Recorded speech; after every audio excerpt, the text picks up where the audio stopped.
బచ్చ యాదగిరి గారు పరమపదం చేరినందుకు అందరికీ చాలా బాధాకరమే కాదు, ఆయన ఆత్మశాంతి చేకూరాలని శ్రీ లక్ష్మీ నరసింహస్వామిని వేడుకుంటూ ఆయన చేసిన సేవలు పేదవాళ్లకు వైద్యం. మేము చాలా చిన్నప్పటి నుండి కూడా చాలా డాక్టర్ యాదగిరి గారి దగ్గరికే వెళ్ళేవాళ్ళము.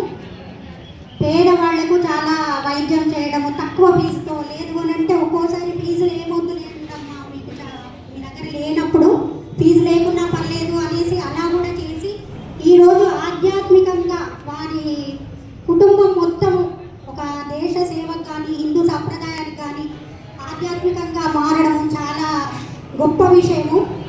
అలాంటిది మనందరికీ స్ఫూర్తిదాయకం. ఇక్కడ అందరికీ కూడా ఈ స్ఫూర్తిదాయకము. ఈరోజు యాదగిరి గారు ఆత్మశాంతి చేకూరాలని మరి ఒకసారి విన్నపం చేసుకుంటూ